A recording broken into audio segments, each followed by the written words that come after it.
최근 여론조사 중에 저희 회사가 한 한길 리서치 여론조사가 있었습니다. 자, 그거 나온 다음에 후보 교체 그 검색어가 엄청 핫하게 나왔는데 이번 그 이재명 후보가 오차범위박 골든크로스 이런 걸 보고 어떻게 좀 보시는지. 지금 아주경제 여론조사를 필두로 해서 그 다음날 또 그 다음날 나온 다른 기관 여론조사도 비슷한 추이를 보였더라고요. 어떻게 보면 아주경제가 선수를 쳐서 제대로 이정표를 꽂았는데 이재명 후보가 줄곧 오차범위 내에 있기는 합니다만은 계속 뒤지다가 처음으로 때 아주경제 여론조사에서 이기는 것으로 좀 나왔죠. 이 여론조사 추이를 저희들이 종합해 보면 이전에도 이제 말씀을 드렸는데 이재명 후보는 어쨌든 상승 추이를 계속해서 추세를 가지고 가는 거고요. 윤석열 후보는 하락 추이를 가져왔었는데 이제 드디어 이제 서로 상대 후보가 바뀌는 그런 골든 크로스가 이번 주부터 이제 나타난 거죠. 근데 그건 이제 여러 가지 분석을 할 수 있습니다만은 크게는 이제 윤석열 후보 부인의 전 리스크가 가장 컸던 것 같아요. 그게 많은 큰 작용을 했었고 또 본인이 지금 보면은 굉장히 좀 그 메시지라든지 실언의 말에서 계속해서 그 국민 정서하고 좀 이배되는 말을 하다 보니 이런 것들이 좀 겹쳐서 좀 그런 게 영향을 미쳤지 않나 싶고요. 마지막은 아마 장모 문제는 저는 뭐 일부 크게 결정적인 건 아니지만 그것도 일부 영향을 좀 미쳤겠다. 특히 이제 다시 말씀드리면은 가족 리스크에서 이재명 후보의 아들 리스크보다는 윤석열 후보의 부인 리스크가 더 크게 작용한 결과가 아닌가 싶습니다. 사실 아들 리스크 같은 경우는 개인의 문제인데 사실 그 부인과 장모의 문제 같은 경우는 피해자가 있을 수 있는 문제이기 때문에 그걸 보고 국민들이 더 좀 안 좋게 생각하지 그렇죠. 않았나 좀 그런 느낌이 있더라고요. 자, 위원장님은 그 이런 전망에 대해서 좀 동의하시는 건지? 일단은 이재명 후보의 상승세와 윤석열 후보의 하락세는 뭐 어떤 여론조사나 동일한 것 같고요. 근데 기본적으로 저는 그렇게 생각해요. 이게 아직 모름이나 무응답, 부동층이라고 하는 분들이 15%나 되기 때문에 뭐 이재명 후보가 유리하다라고 확정 지을 수는 없을 것 같고요. 또 그럼에도 불구하고 정권교체 여론조사가 50%를 항상 넘고 있어요. 그렇지만 윤석열 후보가 지지율이 떨어지는 것은 기존의 정권교체를 원하는 사람들이 윤석열 후보를 선택하지 않았기 때문이잖아요. 그렇기 때문에 아직 이재명 후보는 안심하기는 좀 이르다라는 생각을 하고 이 한길리서치와 아주경제 의뢰로 한 조사가 오차범위 밖에 골든크로스가 나타난 걸 보이는데 다른 여론조사를 보면 오차범위 내에 있는 게 대다수거든요. 그래서 분명 이재명 후보가 약진한 것은 사실이고 크게 상승하지는 않았어요. 윤석열 후보가 크게 떨어졌다고 볼 수도 있겠는데 그럼에도 불구하고 이거는 윤석열 후보의 온전한 실수 때문에 떨어진 것이다. 이재명 후보 본인께서도 골든크로스라는 말 대신에 데드크로스라는 단어를 사용하시잖아요. 그것을 좀 잘 인지했으면 좋겠습니다. 저도 우리 박영훈 위원장 그 시각에 공감을 하는데 갤럽 여론조사 보면은 여기 우리 그 아주경제는 보면은 안철수 후보가 한 5%지만 갤럽은 9% 정도 되거든요. 그렇죠. 10% 가까이. 윤석열이 빠진 게 실은 이재명한테 간 게 아니라 안철수 쪽으로 갔다는 거죠. 그래서 이재명 후보가 뭐 골든크로스가 됐든 데드크로스가 됐든 어쨌든 추세가 바뀐 것은 본인이 잘해서 선전해서가 아니고 윤석열의 헛발짓에 의한 거기 때문에 말씀하신 것처럼 자만하거나 절대 그럴 일은 아닌 것 같아요. 사실 이번 여론조사에서 제일 흥미로운 게 그 국민의힘 지지자의 70%가 후보 교체를 원한다. 그렇죠. 사실 그거를 다들 주목을 하시더라고요. 그래서 그 결과가 나오니까 요즘 인터넷 사이트들 보면은 후보 교체 그 검색어가 엄청 핫하게 뜨고 있는데 이렇게까지 그 자기 당 후보를 교체해야겠다 그런 목소리가 나오는 이유를 뭐로 보시나요? 정권 교체에 대한 열망이 그만큼 크다는 거죠. 우리가 어떻게 하든 이번에 이겨서 정권을 바꾸고 민주당의 실정을 심판해야 된다는 이런 보수층의 그런 강렬한 열망이 후보 교체로 넘어가는 거죠. 왜 윤석열 후보로 그동안에 될 거라고 생각을 했는데 최근에 보니까 뭐 한 거의 한 두세 달이 좀 지났잖아요. 후보 출마하고 나서. 일단 뭐 설화도 문제지만 어떤 정책 같은 거 보면 어떤 정리가 된 게 없어요. 그냥 뭐 어수선하고 불안해. 과연 저분한테 맡기면은 사람 조사하고 수사하고 잡아들이는 건 잘할지 모르겠는데 외교라든지 국방, 안보 이런 모든 분야에 걸쳐서 정상적인 국가 운영을 할 수 있는지 그런 거에 대한 이제 회의감이 이제 국민들한테 조금씩 이제 확산이 된 거죠. 그러다 보면 보수 지지층에서도 이건 아닌 것 같은데 하는 그런 회의론이 좀 번지는 것 같아요. 그게 바로 이제 후보 교체. 이러다가는 정권 또 뺏긴다. 그러니까 대항마가 필요하다. 그걸 진지하게 검토해봐야 되는 거 아니냐. 아마 그런 여론이 밑바닥에서 많이 좀 형성이 되고 있는 것 같습니다. 교수님 말씀에 동의하고 있고요. 일단은 정권 교체 여론조사가 뭐 많으면 50% 후반대까지 나오고 있는데 이분들이 사실 윤석열 후보를 좋아해서 지지를 해준 게 아니거든요. 그렇지. 오직 정권 교체를 해달라라는 요구기 때문에 이분들의 분포를 보면은 반문재인 성향인 분들 그리고 국민의힘 기존 지지자분들 그리고 민주당을 싫어하시는 분들 그리고 오로지 정권 교체를 원하는 분들 이렇게 좀 여러분들이 섞여 있어요. 이 상태에서 윤석열 후보는 사실 기존에 박근혜 대통령을 구속시킨 당사자고 문재인 정부를 출범하게끔 기여를 했던 사람으로 볼 수 있는데 이런 분을 후보로 선택할 만큼 정권 교체를 갈망했던 거죠. 근데 정권 교체 가능성이 떨어지면서 오히려 후보 교체의 목소리가 높아지고 있는 것 같고 또 보면은 박근혜 대통령이 오늘 자정인가요? 예, 오늘 자정이에요. 자정 사면인데 박근혜 대통령이 그 편지에 대한 답변을 했었잖아요. 옥중서관 이번에 네네, 옥중서관이 나오는데 여기에 내용을 보면 어떤 지지자가 윤석열 후보에 대한 의견을 묻는 것에 대한 답변으로 그 사람이 걸어왔던 과거를 보면 알 수 있다라는 표현을 할 만큼 기존 정말 박근혜 대통령 사면 시위를 하고 그런 활동을 했던 분들 사이에서도 윤석열에 대한 비토가 이제 점차 높아질 것이다라는 생각을 합니다. 그래서 윤석열 후보가 대구 가서 엄청 센 말들을 내놨잖아요. 그렇죠. 예. 어떻게 보수 진영에 좀 마음을 얻겠다. 그리고 박근혜 대통령의 마음을 얻겠다. 그렇게 센 그 어딩을 냈는데 그게 장기적으로 보면 어떻게 저는 될까요? 크게 도움이 안 될 것 같아요. 오히려 패착이고 자기 스스로를 그 보수 구구 쪽에다가 테두리를 한정하는 결과밖에 안 되고요. 본인이 처음에 대선 후보로 출마를 하고 정치를 할 때 그 목적이 뭐였냐면은 민주당이 실망한 진보층하고 또 중도층까지 아우러서 외연을 좀 확장해서 정권 교체에 열망을 담아가지고 정치를 해보겠다 이런 취지를 했었는데 지금 하는 거 보면은 극성 열렬한 그 진보 보수층을 상대로 해가지고 메시지를 내고 그쪽에 좀 구애하는 꼴이 되다 보면은 저는 중도층에서 등을 돌릴 위험성이 높다. 그래서 결코 본인한테 바람직스럽지 않다고 좀 보고 있고요.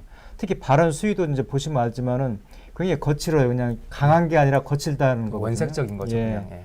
뭐 이거 미친놈이란 말도 하기도 하고. 예. 가짠타. 예, 이게 공식석상에서 그것도 대선 후보가 할 수 있는 말인가 싶을 정도로 유튜브들이 앉아가지고 또 그런 식의 발언을 안 하거든요. 근데 그런 공식석상에서 했다는 건 그만큼 본인이 지금 쫓기고 있다는 아마 다급함을 저는 반영 결과라고 보고 있지만은 이게 결국은 본인한테 독이 될 것 같다는 저는 생각을 좀 하고 있습니다. 이재명 후보 측에서는 그런 윤 후보의 발언을 보면 좀 어떻게 좀 받아들이시나요?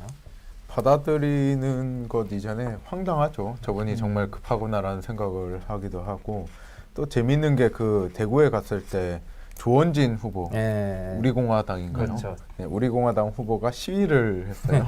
그래서 그 영상 보면은 그 시위하는 그 목소리가 다 온전히 들리는데 이만큼 보수가 지금 윤석열 후보에 대한 비토의 목소리가 높아지고 있다라는 것을 좀 이야기 드리고 싶습니다. 그리고 또 하나 네. 주목을 해야 될 게 먼저 말씀 나오겠지만은 당내 그 내용 분란이 지금 벌써 2달 가까이 이게 진정이 되는 게 아니라 더 확대되고 아주 엉뚱한 방향으로 번지는데 이준석 대표가 나이를 떠나가지고 어쨌든 자당의 당 대표란 말이죠. 애우를 하고 의견을 존중하고 그러면서 끌어안고 포용력 있게 가야 되는데 자꾸 대표하고 갈등이 빚어지면서 그것도 아마 결정적인 아마 뼈아픈 실책이 될 것 같아요. 어떤 보수 성향 분이 사실 어떻게 보면 아들뻘 나이대인데 그런 차이도 포용 못하는 정치력 그렇지. 갖고 과연 대통령이 될 수 있겠느냐. 제 생각도 그래요. 그렇게 보수적인 분들도 그렇게 보는 것 같더라고요. 그래서 근데 실질적으로 어떻게 후보가 교체될 가능성이 있다고 좀 보시나요? 교체될 가능성 저는 없다고 봐요. 음. 없다고 보고 왜냐하면 윤석열 후보는 어쨌든 선출된 후보이기 때문에 뭐 지도부의 의견이나 뭐 일부 국회의원의 의견에 따라서 후보를 사퇴할 수 있는 분은 아니고 윤석열 후보가 스스로 사퇴하던가 아니면 다른 뭐 법적인 문제 때문에 박탈이 당할 가능성을 봐야 되는데 검찰에서는 선거에 형식적으로는 개입을 하고 뭐 영향력을 미치는 것을 경계하고 있죠. 그렇기 때문에 이미 야당의 후보로 선출된 윤석열에 대한 수사는 저는 좀 미적지근할 거라고 보고 만약에 정말 윤석열 후보의 본인의 문제 때문에 구속이 되거나 뭐 기소가 돼서 후보가 박탈되면은 그것에 대한 시위가 또 일어날 거예요. 윤석열을 지지하는 사람들의 그렇죠. 시위가. 그 정부 혼란을 검찰은 감당하고 싶지 않을 그렇죠. 거기 때문에 윤석열 후보의 후보 교체는 저는 좀 가능성이 없다라고 생각을 하는 편이에요. 교수님도 그런 의견 저도 같은 말씀하시죠? 생각인데요. 사법부가 개입하기는 이미 시기적으로도 늦었고 이준석 대표도 이제 그런 표현을 했죠. 현재 물리적으로 어렵다고 표현을 했었고요. 또 그러니까 어떤 당내에서 후보를 그냥 바꿀 수도 없다는 거고 윤석열 후보 같은 경우도 어젠가 뭐 앉아서 죽기보다 서서 죽겠다. 뭐 네. 그거 우리 운동권에서 많이 썼던 표현이 있는데 김근태 의원께서 이제 쓰셨던 말씀. 근데 그걸 또 썼더라고. 예. 그런데 본인은 이제 끝까지 가겠다는 의지를 이제 그렇게 애둘러서 표현한 거죠. 예. 결국 이제 이런 정도는 가능할 것 같아요. 그런 인위적인 후보 교체는 어렵지만은 어떤 상황이 만드는 건데 예를 들어서 민주당 후보하고 지지율 격차이 계속 벌어져서 민주당 지지자, 그 국민의힘 지지자들이 볼 때 이건 정해진 정답이다. 해보나 마나 그렇게 됐을 때는 제3지대에 있는 그 안철수 후보하고 단일화를 통해서 어떤 그 활로를 모색해보고 그런 정도로 상황의 변화에 따른 후보 교체 정도는 예상해 볼 수가 있겠는데 뭐 당내에서 후보가 경쟁력이 약하다 그래가지고 바꾸거나 이러지는 못할 것 같아요. 그리고 아마 그런 순간에 선거는 이제 끝난 거죠. 뭐그 후보 그 당에 어떤 후보를 누가 지지하겠습니까? 가능성의 문제인데 만약 사실 후보 단일화가 선거가 막판에 가면 갈수록 사실 여야가 비슷비슷하게 비등하게 되기 때문에 후보 단일화가 자꾸 추진이 되는데 가능성의 문제지만 안철수로 바뀌면은 이재명 후보에게는 어떤 영향이 미칠까요? 좀 일단은 안철수 후보가 후보 단일화를 할 것인가에 대한 문제부터 해결해야 되는데요. 안철수 후보는 기존에 너무 많은 양보 본인의 의지에 따라서 한 것도 있지만 그렇지 않은 것도 있거든요. 그런 것이 있기 때문에 최대한 본인이 유리한 방향으로 후보 단일화를 진행하려고 할 거예요. 뭐 100% 국민 여론조사나 본인들은 당원이 없기 때문에 100% 국민 여론조사를 진행할 가능성이 높은데 그것을 윤석열 후보는 받기 어렵겠죠. 어렵기 때문에 실질적으로 첫 번째 관문부터가 어렵고 제가 방금 찾아봤는데 대만에 2015년에 후보 교체 사례가 있어요. 예. 2015년에 그 국민당 후보 교체 사례가 있었는데 그 당시에도 상대당 후보에 비해서 우리당이 아니고 본인의 정당의 대선 후보 지지율, 총통의 지지율이 낮기 때문에 후보 교체를 했었는데 그때도 참패를 했었거든요. 어쨌든 후보를 교체해도 그 물리적인 시기가 또 있기 때문에 그리고 그럴 거면은 애초에 왜 그 후보를 뽑았냐는 비판이 일렸고 또 정비되지 않은 그런 선거 조직 이런 복합적인 작용 때문에 후보 교체를 해도 야권이 승리할 가능성은 높아지지 않을 거다라는 생각을 하고요. 물론 안철수 대표와 단일화를 하고 안철수 후보로 단일 후보가 된다면은 윤석열 후보 후보의 지지율만큼 그 이상은 나올 수 있을 거라고 봐요. 하지만 좀 가능성이 없는 이야기가 아닌가 생각합니다. 근데 사실 민주당 후보들 역대 후보들을 보면은 40% 초반 지지율이 사실 얻을 수 있는 최고점인 거잖아요, 사실상. 그래서 일각에서는 지금 만약 정권 교체론이 60%가 넘어가면은 그 여론을 모을 수만 있으면은 야당이 어떤 후보를 해도 이길 수 있었다. 그렇죠. 사실 그런 전망들이 많았거든요. 그래서 이제 안철수 후보가 돼도 이게 안 될까요? 아니면은 안철수 그리고 김동연 후보도 있기 때문에 그렇게 3자가 모여서 뭐 뭔가 그림을 만들면은 바꿀 수도 있지 않나. 저는 네. 그랬을 때는 정권 교체 가능성을 높게 보죠. 이게 지금 큰 흐름에서 보면은 최근에 지금 정권 교체 지지율이 좀 줄었지. 높을 때는 58%, 60%까지 네. 갔었단 말이죠. 거의 2배 상당했었는데 그런 분들이 보시면 알지만은 이번 여론조사에서도 보시면 알지만은 지지 후보를 교체할 의향이 있냐 물어봤는데 뭐 그렇게 크게 없어요. 네.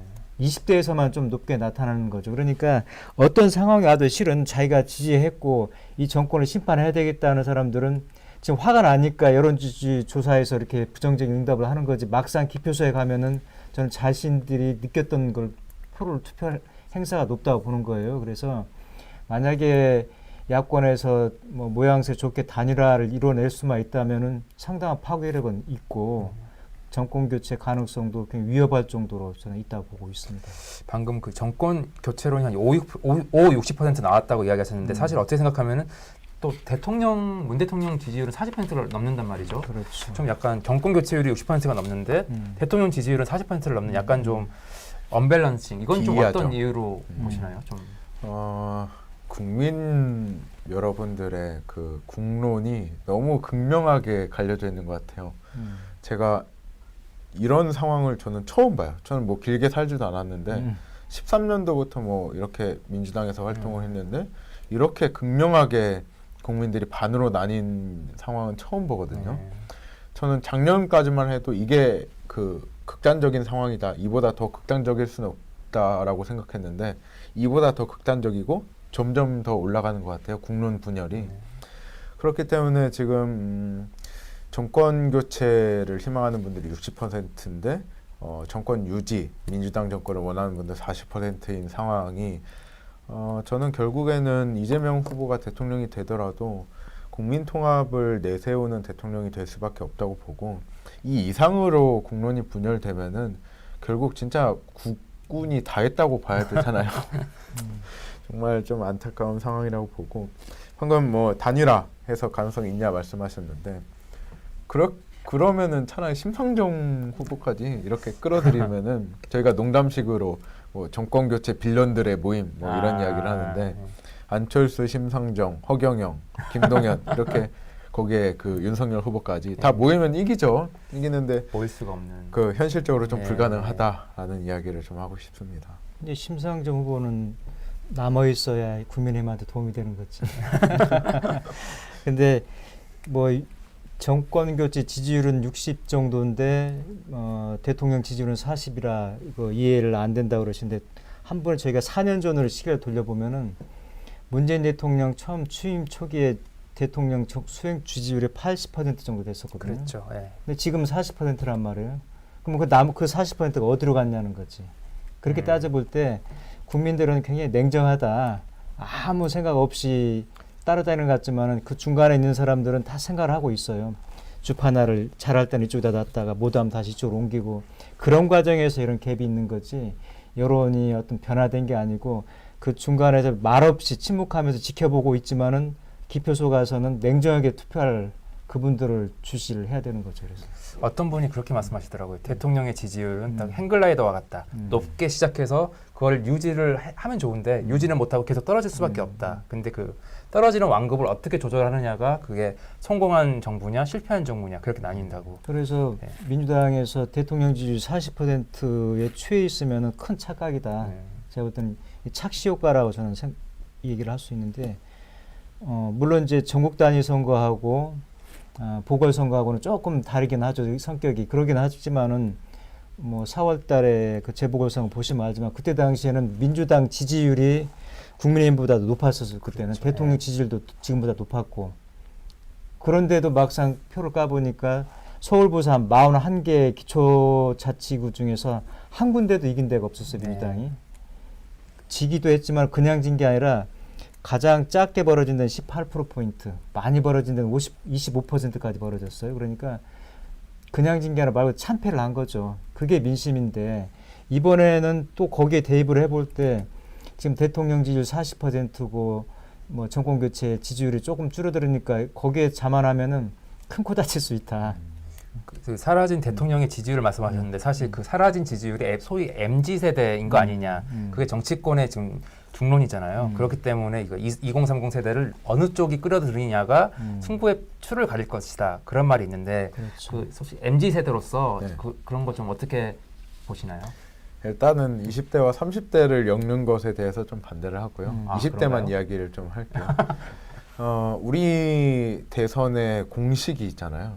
40대의 압도적 지지, 그리고 50대는 절반씩 하고 60대는 진 다음에 20대, 30대의 동맹으로 인해서 우리가 이기는 공식이 항상 있었는데 지난 문재인 대통령의 지지율이나 그 투표하고 나온 다음에 그 조사하는 걸 뭐라고 출구조사. 출구조사를 보면은 20대 중에서 20대 남성이 또 가장 낮아요. 그 문재인 정부와 우리 민주당의 항상 고민 그리고 걱정거리가 20대 남성의 지지율이 오르지 않는다였는데 생각의 좀 방법을 바꿔야 될 것 같아요. 이제는 지금 20대 남성의 지지율이 하루가 다르게 민주당 지지율 그리고 이재명 후보의 지지율이 오르고 있는데 이게 온전히 우리가 어떤 노력을 해서 지지를 받는 것보다 저쪽의 잘못으로 우리가 지지를 받고 있는 경향이 크잖아요. 사실 보면 20대 남성의 같은 경우에는 너무 뚜렷해요, 요구가. 네. 뭐 페미니즘 관련해서 명확한 메시지를 내달라. 그리고 경쟁, 다른 부가적인 그런 제도 없이 온전한 경쟁을 원하고 있고 그런 여타 다른 것들의 요구가 있는데 이것에 대해서 목소리를 내주는 사람에게 지지하는 경향이 있죠. 근데 윤석열 후보는 그것에 정반대되는 행보를 보이거나 국민의힘이 그런 영입 인사를 발표하거나 그런 상황에서 그것보다 좀 덜 매운맛인 이재명 후보를 지지하는 경향이 있는데 저는 우리 당이 애써 그들을 위한 타겟적인 것을 낼 필요는 없다고 봐요. 적당히 그들이 원하는 것을 수용할 수 있는 것은 수용하되 좀 어려운 것은 타협하는 방향으로 가야지 그들의 표를 얻기 위해서 그들의 모든 요구를 다 들어주면은 이거는 다른 세대나 다른 성별, 다른 직능에 대한 소외가 될 수 있기 때문에 한번 소통해서 좀 협의를 해야 될 사안이라고 봅니다. 그러니까 소위 2대남, 20대 남성들의 목소리가 과대평가된 거 아니냐. 사실 그런 이야기도 있더라고요. 그래서 2대녀, 20대 여성들도 힘든데 그 사람들 목소리는 다 페미니즘으로 퉁치면서 모르는 척하고 정치권이 그런 거 아니냐. 좀 그런 우리의 목소리도 있더라고요. 저는 근데 20대가 점점 정치 상황에서 가장 중요한 역할을 맡을 거라고 봐요. 왜냐하면 지금 2021년이죠. 2022년 대선의 결과를 예측해 보자면은 기존의 세대나 연령이나 뭐 성별이나 이분들은 가만히 있는데 20대 남성과 여성에서 어떠한 밈이라고 하잖아요. 네. 이기적 유전자에 나온 그런 문화 공유 현상으로 어떤 특정한 후보에 대한 지지가 확 올라가면은 다른 세대에 영향을 미쳐서 그 세대, 그 성별까지 이렇게 전파되는 모양을 보이고 있거든요. 처음에 보면은 홍준표 후보도 그래요. 5%, 6% 지지율을 보이고 있었을 때 처음에 20대 남성층에서 좀 높은 지지율을 받고 그 다음에 30대, 40대, 50대 이렇게 점점 올라갔거든요. 근데 60대는 안 깨지더라고요.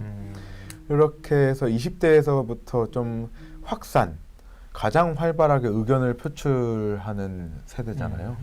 이 세대의 영향을 받아서 선거의 분위기가 만들어지는 경향이 지금 보이기 때문에 점점 이분들의 중요성 이게 좀 강해질 거라고 봐요. 근데 사실 현재 말이 20대지 사실 87혁명 때도 그때도 20대가 주도를 했잖아요. 그때 대학생들이 으쌰으쌰하고 넥타이 부대가 따라오고 그래서 그때 전두환 정권이 놀래가지고 그렇게 된 건데 사실 각 지금 20대가 그런 이야기가 아니라 모든 세대마다 20대들이 항상 그런 역할을 해온 것 같습니다. 그렇죠. 네. 20대가 이제 특성이 있죠. 굉장히 사회에 대한 문제의식도 많이 갖고 있는 세대이기도 하고.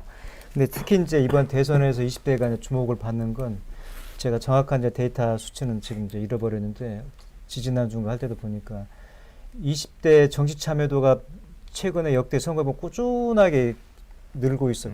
꾸준하게 느는 정도가 아니라 굉장히 많이 늘었더라고요. 그런데 이번에도 최근 여론조사 보면은 20대 중에서 90%까지 정도인가는 꼭 투표를 하겠다는 거예요. 또 투표를 꼭 하겠는데 또 지지 후보를 바꿀 의향이 있다도 지금 보면 가장 높아요. 그러니까 앞서 말씀드렸던 것처럼 이미 진영 논리로 짜인 분들은 어떤 경우가 와도 실은 지지 후보를 바꾸지 않아요. 아주 미미한 정도 변화만 있는데 결국 이 사람들이 캐스팅 보트 역할을 할 세대로 떠오른 거죠. 이제. 그래서 20대를 주목을 하고 있는 건데 문제는 저는 이제 이거죠.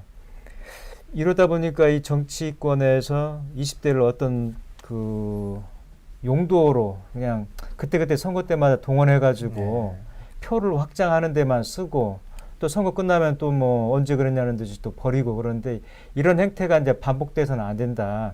이제는 정말로 20대 청년 정치인들을 정치를 할 수 있도록 어떤 제도적으로 뭐 정치 학습 훈련하는 그런 제도도 만들어 줘야 되는 거고 선거가 끝나더라도 그런 안정적인 시스템을 만들어야 되는데 이번에 뭐 정치개혁특위에서 거론되는 거 보니까 뭐 지방자치단체장하고 국회의원을 뭐 18살까지 낮춘다는데 저는 거기에 중요한 게 아니라 나이 낮추는 게 중요한 게 아니라 그런 젊은 세대들이 정치를 충분하게 학습하고 경험할 수 있도록 그런 시스템을 인프라를 까는 게 더 중요하다 봐요.